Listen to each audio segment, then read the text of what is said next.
ये कहानी बिहार की एक बड़ी सिटी हॉस्पिटल में हुई खौफनाक घटना पर आधारित है। प्रियंका नाम की एक लड़की रहती थी जो बहुत ही प्यारी और समझदार थी। वह मेडिकल की पढ़ाई कंप्लीट करने के बाद उसे एक सिटी हॉस्पिटल में जॉब मिल जाती है। वह पहली बार अपने जॉब के लिए ऑटो में अपने मम्मी के साथ जा रही होती है। उसकी मम्मी बहुत घबराई हुई होती है। माँ को घबराया हुआ देख प्रियंका ने माँ से कहा, माँ आप इतनी घबराई हुई क्यों हो? आपको तो आज खुश होना चाहिए क्योंकि आपकी बेटी आज पहली बार जॉब करने जा रही है। मम्मी ने बोला, ये बात सही है बेटी, पर जिस हॉस्पिटल में तू जॉब करने जा रही है वह सही नहीं है। तूने सुना है ना उसके तीसरे फ्लोर के बारे में? प्रियंका बोली, क्या मम्मी आप भी? ऐसा कुछ नहीं है। फिर प्रियंका अपनी माँ के बातों को नजरअंदाज करके हॉस्पिटल चली जाती है। उसकी पहला दिन बहुत अच्छे से कट रही थी। उसके साथ के लोग भी बहुत अच्छे थे।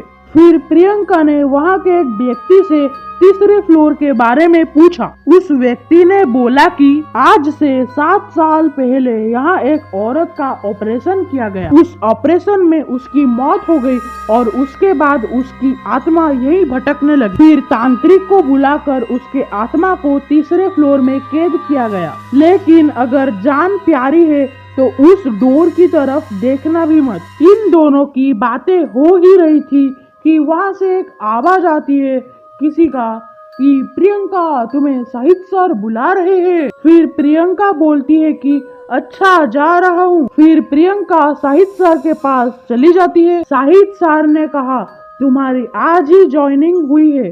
प्रियंका बोली, जी सर। शाहिद सर ने कहा, चौथे फ्लोर में मेरा एक पेशेंट मेरा वहाँ पे इंतजार कर रहा है और मैं अभी थोड़ा बिजी हूँ तो मैं अभी ऊपर जा नहीं सकता, तो तुम उसे वहाँ से ले आओ मेरे पास। फिर प्रियंका ने बोला, जी सर अभी लाती हूँ। जब प्रियंका चौथे फ्लोर से पेशेंट को लेके सीढ़ियों से आ रही थी और तभी तीसरे फ्लोर में उसके साथ जो पेशेंट था वो अचानक से एक भूतनी में बदल गई और प्रियंका डर के मारे तीसरे फ्लोर के दरवाजा खोल देती है। तभी कड़कड़ाती आवाज के साथ अचानक दरवाजा बंद हो जाता है। फिर पूरे फ्लोर में पूरी तरह अंधेरा छा जाता है। फिर प्रियंका हड़बड़ाते हुए स्विच ऑन कर देती है। फिर एक छोटा सा बल्ब जलता है, वो भी झपकता हुआ, और तभी फ्लोर में किसी औरत की चीखने की आवाज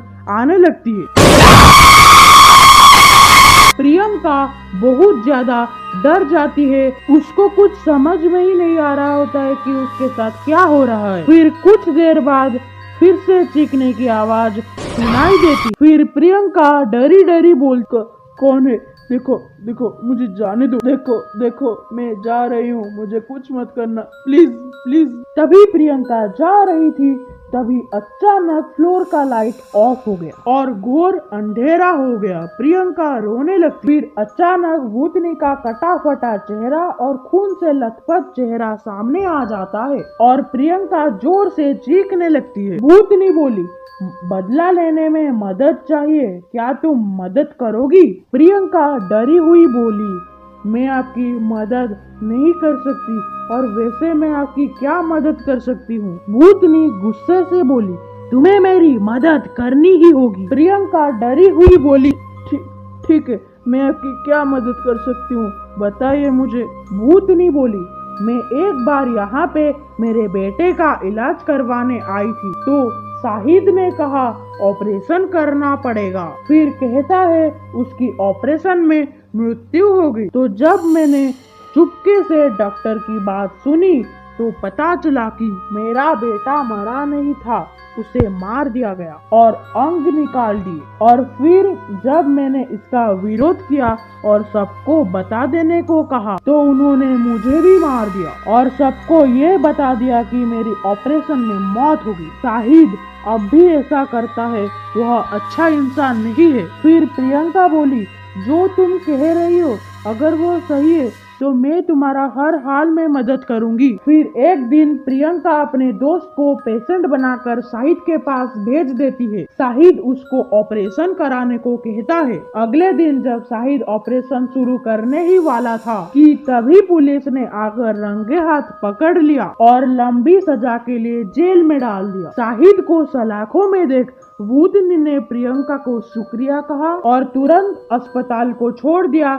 और आसमान में उड़ गई। उसके बाद तीसरे फ्लोर को फिर से खोल दिया गया। अब वहां जाने से कोई नहीं डर रहा था।